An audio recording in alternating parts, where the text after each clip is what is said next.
if anyone's got any questions, there are people roaming around with the mics. My name is Gibson from Alexander Forbes. I just have out of curiosity, a question for Lilian. She talked about for the items that have benefited from duty remission. She talked about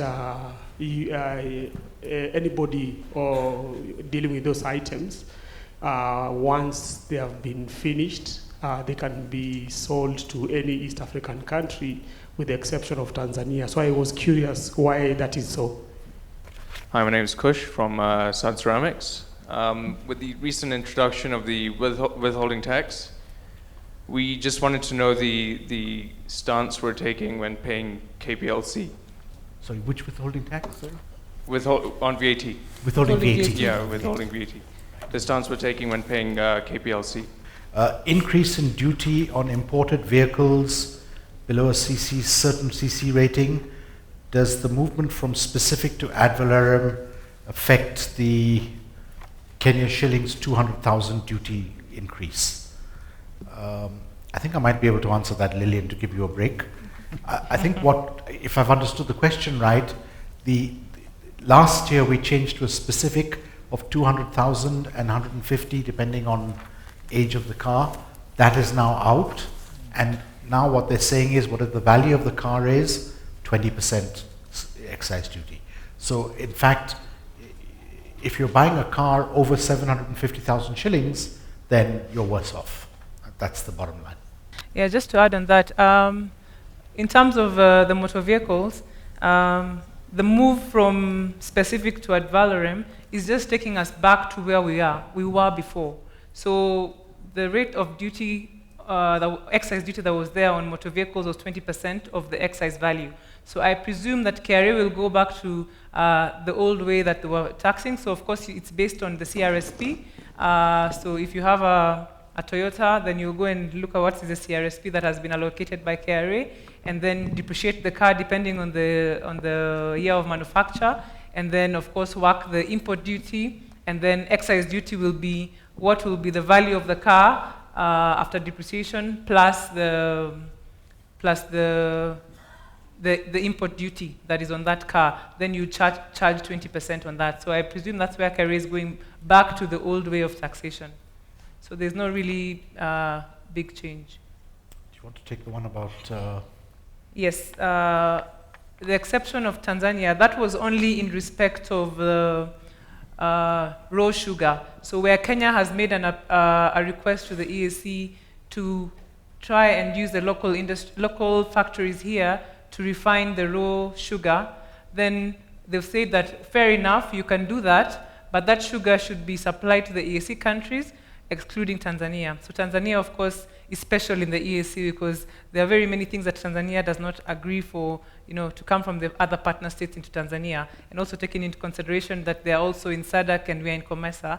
So Tanzania actually doesn't agree to many of the changes that are done in the East African community. So I presume that's just that's the issue in terms of why they don't want the sugar to go there, and also to protect their industry there for sugar. The question on withholding VAT for KPLC, I'm not sure I followed the question, but if you are a withholding VAT agent and you've received an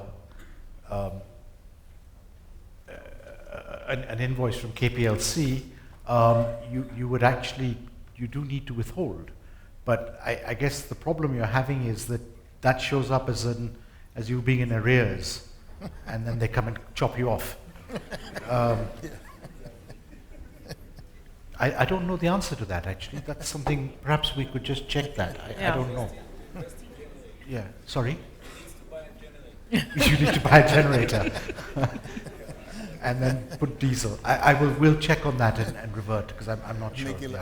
I think it's the same problem like when the rental income tax was introduced, and then the landlord says, if you withhold part of my rent, I'm going to increase the rent. So, it's about the practicality of the law, and I guess the Revenue Authority needs to address that either by instructing, KPLC that they should recognize the withholding, VAT as a payment.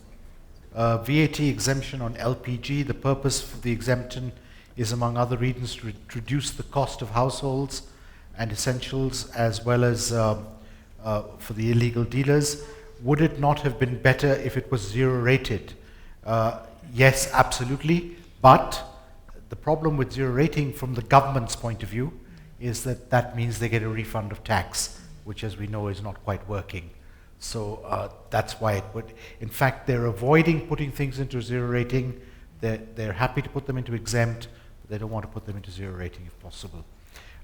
There was an increase of taxes on air tickets. You're very right. We should have mentioned that there. International, if you're doing an international flight, airport service charge is now going up from $50 to $60. Sorry, 40 to 50. And if you are doing a domestic flight, it's going from 500 to 600 shillings. Again, you know, we had a few breaks on the tourism side. We said park fees will be exempt from VAT, tour operator commissions will be exempt from VAT, and then you add $10 on an air ticket, which, of course, it's not just us that will suffer, it's people coming in as well, because that tax is paid on the full ticket. So this seems to be a little contradictory to me, but unfortunately that's the way it is. Kindly clarify on service charge for hotel employees who are also subjected to PAYE.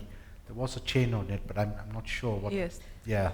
There was a change that service charge will no longer be included in the taxable value for VAT. For VAT, okay. Yes. So basically what we're saying is that the service charge, the 10% service charge that you add, or I guess you can add more, is not going to be part of the taxable value, so it's effectively out of the scope of VAT. And your question is, kindly clarify on the service charge for hotel which is also subject to PAYE. Well, if you're doing the service charge the way you should and you're deducting it and distributing it to your employees, then it becomes employment income for them, and you do have to charge VAT on it. You do have to charge PAYE on it or deduct PAYE on it, but you don't have to charge VAT on it anymore. PAYE low income earner, when did it change from under 25 to 10? It was never 25, it was 20, and it was, if memory serves me right, it was only in the law for the purposes of canteen, provision of canteen services, benefit. So if you were, what they said was, if you were providing, back then, if you were providing a canteen for your employees, anyone who was in the 20% and below bracket, then you didn't need to charge it as a benefit. That was abolished. This new thing about bonuses and overtime and medical benefit and so forth is specifically saying that it will only apply to people who are in the 10% bracket. It only applies to the people in the 10% bracket. Now, as I said, we got the finance bill today. It's still not entirely clear to me whether, you know, you could do some sort of tax planning around that, but it does seem to me that if I'm paying someone 12,000 now, you know, I'll change it to make it 8,000 bonus, 4,000 salary, which, you know, I don't think that was the intention, but anyway. But whatever it is, even if we do that, the impact on the exchequer is not going to be big, because we're looking at a very narrow band of people. So, you know, again, I'm going to be a bit careful what I say here, but we've got to remember that we've got an election next year. And the next budget is 2 months before the election, so it's never going to have any impact. But this one is what one might call an election budget, which happens in most parts of the world. Is exempting LPG really going to help, since LPG as a product is not regulated by ERC, unlike other petroleum products? I don't know. Well, I mean, I think they brought it in, and it was linked in some ways to this additional excise duty on kerosene.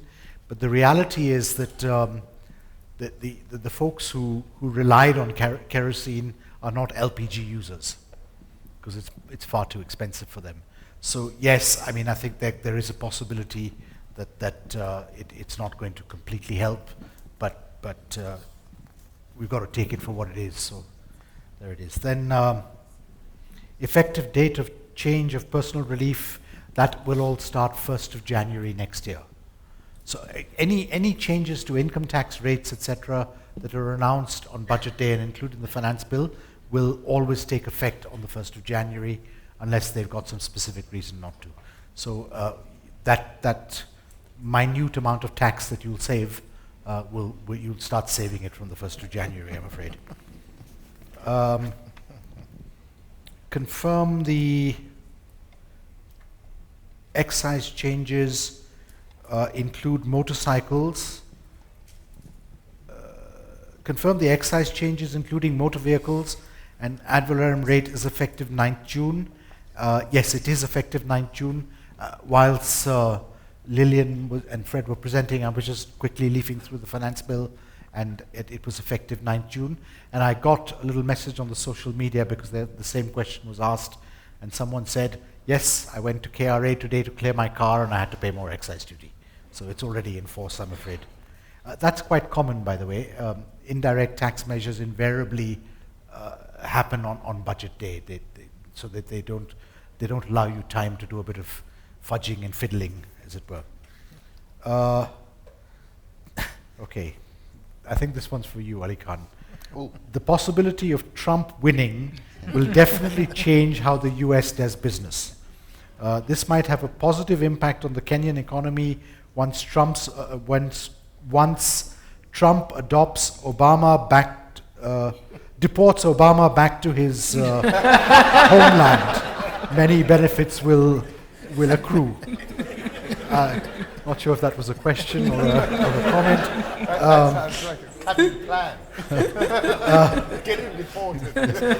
Yeah, I guess if Mr. Obama gets deported back to Kenya, he was never from Kenya. Well, I guess he was indirectly. Yeah, I mean, we'll benefit a lot because the man is, I understand that he's got the highest approval ratings that any president has had in a very, very long time. So, yeah, he could come here, you could pay stacks of money with VAT to hear him speak, and probably excise duty they will add as well. So yes, it was it was for you. Please comment if you want to. Yes, I think that's a hilarious intervention, actually, and a very cunning plan, because I'm sure if he did come back, would he be eligible to stand? Would he be eligible to stand as president? I guess. I don't know. His father was a Kenyan. Yeah. He's probably applying for his passport right now. And we allow dual citizenship now. Thank you very much, Nikhil and team, for the good presentations. Thank you. My name is Enoch Chrono from HealthStrat, and I think my question is directed to Lillian. You did indicate that there would be reprieve from excise duty for aid-funded project materials, equipment, and motor vehicles. What about VAT and customs? Does it include those ones as well? Thank you. Okay. Actually, as the law is currently, official aid-funded projects are exempt from, that is, materials, equipment for official aid-funded projects are exempt from VAT and exempt from import duty. However, when they were doing those changes, they made it to exclude motor vehicles, and also those materials which are subject to excise duty, the official aid-funded projects had to pay for that. So what they've basically done is now say, for excise duty purposes, we are now exempting materials, equipment, and motor vehicles for official use in the official aid-funded projects. So they're just making a change in terms of excise. Currently, they're exempt from VAT and exempt from import duty. Yeah. Okay. The questions that were just given me, one was on when is the PAYE taking effect. I said 1st January. Kenya Airways revival, is there tax impact and will it work? Is there tax impact? Not directly. It's just the government is doing a bailout for Kenya Airways, a couple of others. And I guess that means that whatever revenue that the government is raising from our taxes will go towards that. Just a comment on that. If you look at pricing of tickets, tax is quite a big component of the pricing. So now that the air passenger service charge is going up, So the tickets become more expensive, so indirectly puts them at a disadvantage Yes. compared with the competitors. Yeah. Although, Isn't it a big disadvantage then? well, It's a big disadvantage, isn't it? yes, yes. Okay, then the same person said, was there a change in insurance relief, mortgage relief? No, there wasn't. It was static. And then there was a question on withholding tax. Why is it that the taxpayer suffers from more remittance of withholding tax to KRA by the withholding agent? How can taxpayer be protected from agents who do not remit withholding tax and do not provide the certificates? I'll take it and then you can add, Fred, to that, because I know you have a very strong viewpoint about this. The bottom line here is that you're going to see yourself becoming agent for a lot more things. It is much easier for KRA to get you to collect it than for them to collect it. So you're going to find there's more types of withholding tax, and more of you are going to become agents, and if you don't do it, you are the one who's going to get penalized, not the recipient. So that's going to be a big issue going forward. One thing I suggested was Kenya Airways, Kenya Revenue Authority gets 2% for all the tax they collect. I think they should pay us as well, really, for collecting on their behalf, but I don't think that will happen.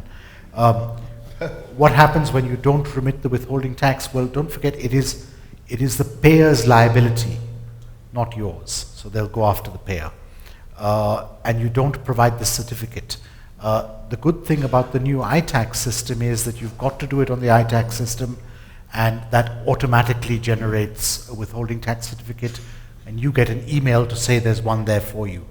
The problem comes if you've got thousands of withholding tax certificates, because the system does not allow you to raise withholding tax certificates with an invoice reference on it. So you've got a lot of reconciliation work to do, unfortunately. Fred, do you want to add on that? No, I think my only point of view is if they make you an agent, then it's probably important to have a different penalty regime, because if you fail to act, then they penalize you, recover the money from you, and yet you are actually assisting them to collect revenue. So probably we should differentiate, so that there is some incentive as well Yes. for taking on the added administrative measures. Yeah. So I think we should share in their 2%, if you ask me. Comparison, someone said corruption results into increased costs of the SGR and LAPSET. We need to treat this sickness. I totally agree with you. We need to stamp it out. We need to kill it. Corruption is unfortunately becoming very big. What we do need, and we've heard the government saying they're going to do this, particularly by the president, we need to see some prosecutions, and we need to see some people going to committee prison, and I'm told it's not a very good place, I've never been there myself, but we need to see them going in there, and we need to see the money being taken back, the ill-gotten gains being taken back, and not put back into the government coffers, but used for a corporate social responsibility type thing, as we're seeing with this money that is coming back from the Chicken Gate scandal, where they're going to buy 11 ambulances. But I've got a question. That Chicken Gate money, if they repatriate it, does it escape? Does it come under the amnesty? Yeah, I guess so. Yeah, it's an ill-gotten gain, but don't forget that. Yeah, it is an ill-gotten gain. So yeah, I guess it does. On the amnesty, by the way, I think there's still a little bit of confusion as to what is actually intended, and I think Fred rightly said that what happens if you've got a property there or whatever. So yeah, so it's going to be a big issue, I think, when we go through. Sorry, Peter, that wasn't directed at you. When is the VAT changes effective? Most of them are effective yesterday. I don't think there's anything that is effective after that. No, so they're all effective yesterday. Apart from the withholding VAT. Oh, yeah, withholding VAT is backdated, by the way. That was effective 1st of January. Withholding VAT, how much can KRA penalize you for not withholding? There is no penalty in the VAT Act there may be, and now, but all those have been taken over by the Tax Procedures Act. There's no specific penalty for VAT, as far as I remember. There's only interest of 1% per month, simple interest. I've got to be careful what I say here. You guys might be doing a bit of arbitrage here, and then you'll come and say, Hira told you could do this. No, I mean, if you are a withholding VAT agent, you really must, you must abide by it. I accept that there is a little gap between the 9th of January or the 16th of January, 19th of January and the 9th of June, where, was it actually in force? I will say that when I was asked by my clients, or we were asked by our clients, we did suggest to them that they should continue to operate it because we figured this was going to happen. So, that's unfortunate, but there it is.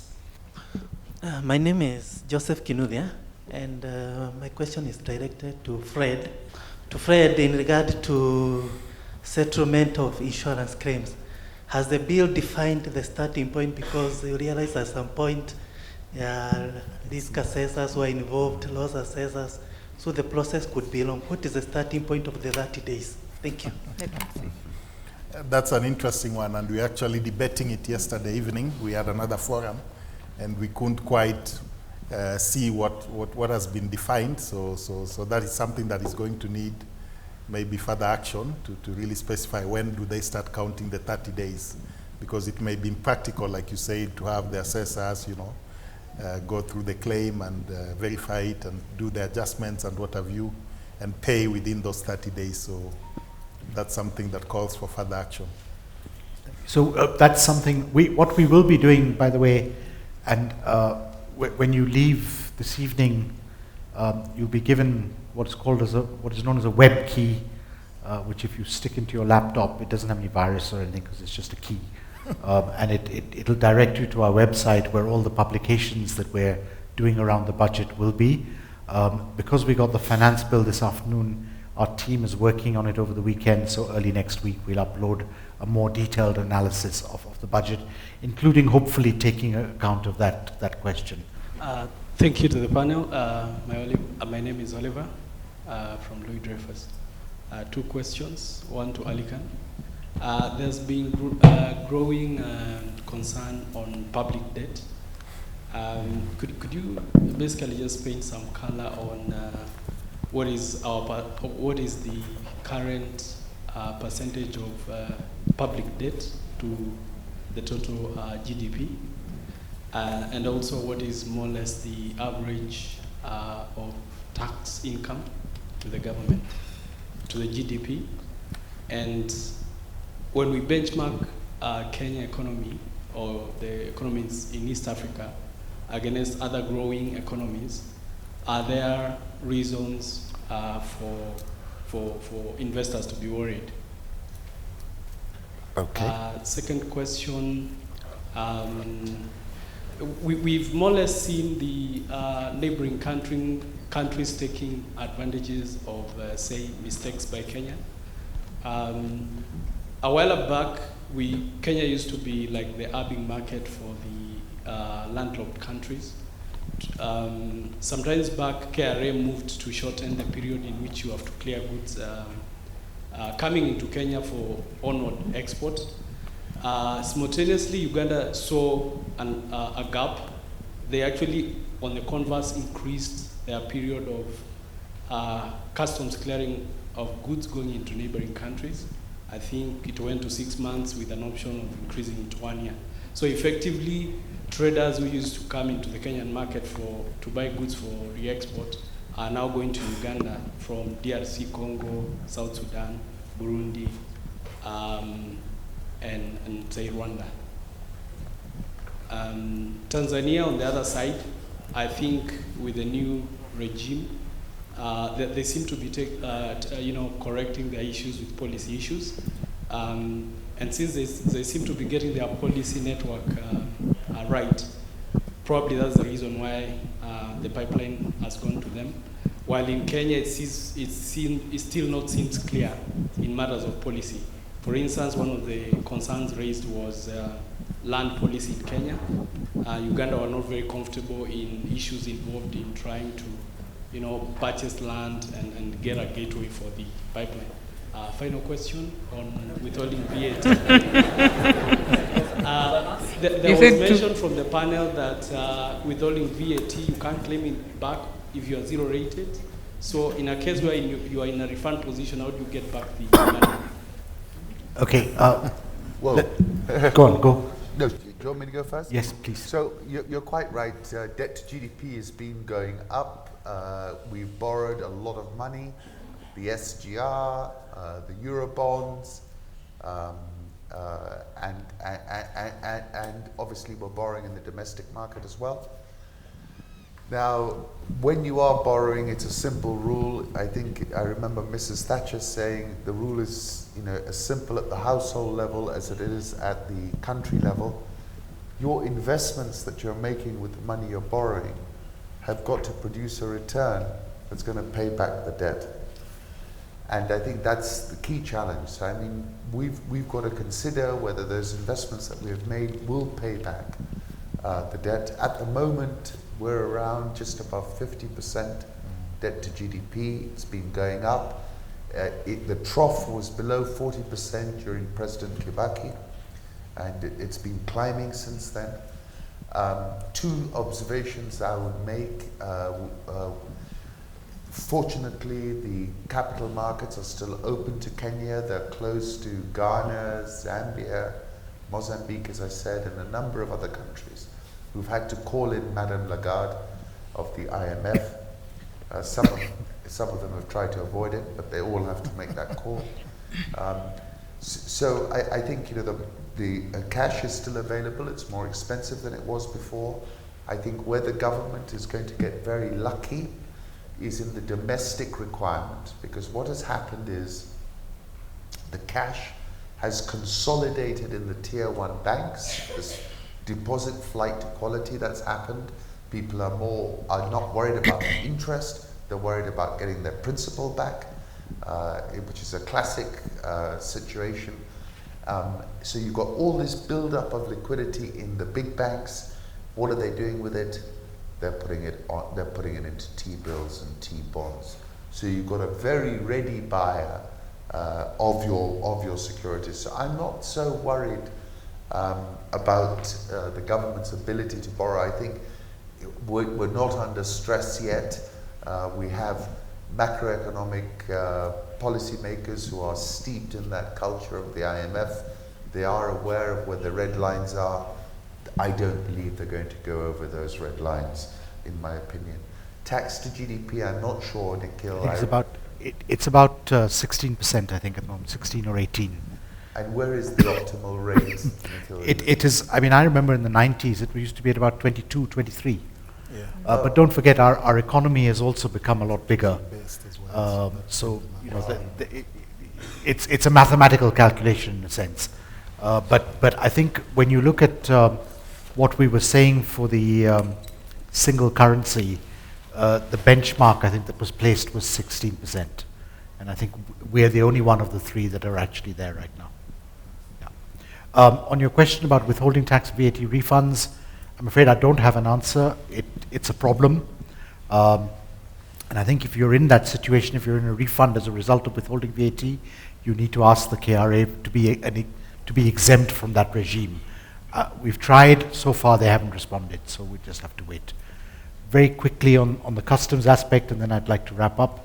Yeah, so I'm surprised that you're saying that it takes that long to clear goods going to Uganda, because I think there's been a lot of initiatives that are currently being carried out by the EAC to facilitate trade and to have goods cleared at the fastest time possible. I think you mentioned Uganda specifically. In the budget speech, the minister mentioned that they're actually fully implementing the single window program, so then goods will definitely be cleared faster. So I think that problem will be taken care of that, and there's a lot of reform and modernization that's going on in the customs authorities. So I think that is going to change, and it's been changing, and I think a lot more is being done, and it's going to change even more. So I think the clearance of goods is going to be faster. And I think just to finish the answer to that, yes, we've got to be a little careful. As Ali Khan mentioned, President Magufuli is doing a lot of things which are going to have direct impact on Kenya, and we've got to step back and say, well, what do we need to do to gain back that initiative that we seem to have lost at the moment? All right, with that, I would like to try and wrap up for this evening. Before I do, the Deloitte partners in the room, could you please stand up so I can just say who you are? I don't know if I'll be able to see you all, but yeah, I just want them to stand up so that I can identify them. So Harveen Gadhok here is heads up our financial advisory services. In fact, he heads up anything that no one else wants to do. He's our general dustbin. So he can set up a company for you and he can kill it for you as well. So that's Harveen. Gladys Makumi, another one of our new partners who joined the partnership on the 1st of June. Gladys is responsible for corporate finance services. Welcome to the partnership, Gladys. I can't see if there's anyone else. Okay, maybe some will join us a little later. By the way, I just wanted to comment that in East Africa, our partnership is now 33 or 30, yeah, 33, of which almost 30% are women. So I think we deserve a big hand for that.